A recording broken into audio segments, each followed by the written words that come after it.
સુરત શહેર ક્રાઇમ બ્રાન્ચે એક એવા રીઢા ગુનેગારને દમણ ખાતેથી દબોચી લીધો છે, જેણે જમીનો પચાવી પાડવા માટે સરકારી કચેરીના અસલી દસ્તાવેજોમાં છેડછાડ કરી હતી. લેન્ડ ગ્રેબિંગ અને ચેક રિટર્ન જેવા ગંભીર ગુનાઓમાં સજા પામ્યા બાદ છેલ્લા 2.5 વર્ષથી પેરોલ જમ્પ કરી નાસ્તા ફરતા સંજય ઉર્ફે SK જવાહર શાહને પકડવામાં પોલીસને મોટી સફળતા મળી છે. આ સમગ્ર કૌભાંડની વિગતો તપાસતા જાણવા મળ્યું કે આરોપી સંજય ઉર્ફે SK એ સુરતની અઠવા સબ રજિસ્ટ્રાર કચેરીમાં પટાવાળા તરીકે નોકરી કરતા પ્રકાશ રાઠોડ સાથે સાંઠગાંઠ કરી હતી. તેણે વર્ષ 1961 અને 1967ના અસલી દસ્તાવેજના વોલ્યુમ અને રજિસ્ટરો કચેરીની બહાર નીકાળ્યા હતા. આ કિંમતી સરકારી દસ્તાવેજોમાં મનઘડત ફેરફારો કરી તેને ફરીથી કચેરીના રેકોર્ડમાં ગોઠવી દીધા હતા. આ પ્રક્રિયામાં તેણે કાયદાકીય પ્રક્રિયાનો ભંગ કરી સરકારી દસ્તાવેજોને નુકસાન પહોંચાડી ગંભીર ગુનો આચર્યો હતો. સરકારી રેકોર્ડમાં છેડછાડ કર્યા બાદ આરોપીએ એ જ બોગસ દસ્તાવેજોની સર્ટિફાઈડ નકલો કચેરીમાંથી મેળવી હતી. આ નકલો અસલી હોવાનું જણાવી બજારમાં અલગ અલગ પાર્ટીઓ સાથે કરોડોની જમીનોના સોદા કરી મોટી રકમ પડાવી હતી.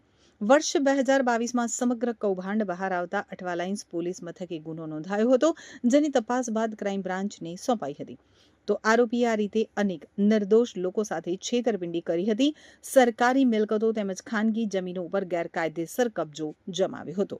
લેન્ડ ગ્રેબિંગ ઉપરાંત આરોપી વિરુદ્ધ નેગોશિયેબલ ઇન્સ્ટ્રુમેન્ટ એક્ટની કલમ 138 મુજબ અલગ અલગ 3 ફરિયાદો દાખલ કરવામાં આવી હતી.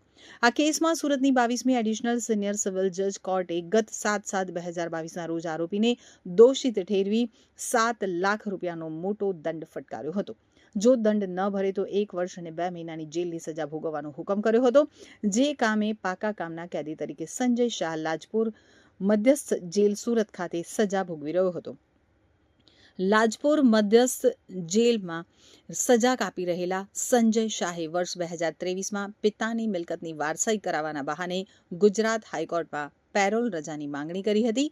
હાઈકોર્ટે તેને 17 દિવસની રજા મંજૂર કરી હતી, પરંતુ રજા પૂર્ણ થયા બાદ તે જેલમાં હાજર થયો ન હતો. તે પેરોલ જમ્પ કરી અને ભૂગર્ભમાં ઉતરી ગયો હતો. છેલ્લા લાંબા સમયથી તે પોલીસને થાપ આપી અલગ અલગ જગ્યાએ પોતાનું રહેઠાણ બદલી છુપાતો રહ્યો હતો, જેના કારણે ક્રાઇમ બ્રાન્ચ તેની પાછળ સતત વોચ રાખી રહી હતી. લાંબા સમયથી ફરાર આ રીઢા ગુનેગારને પકડી પાડી ક્રાઇમ બ્રાન્ચે જમીન માફિયાઓમાં ફફડાટ ફેલાવી દીધો છે. સુરત પોલીસ કમિશનર દ્વારા આ સરાહનીય કામગીરી કરનાર ક્રાઇમ બ્રાન્ચની ટીમની પ્રશંસા કરવામાં આવી છે.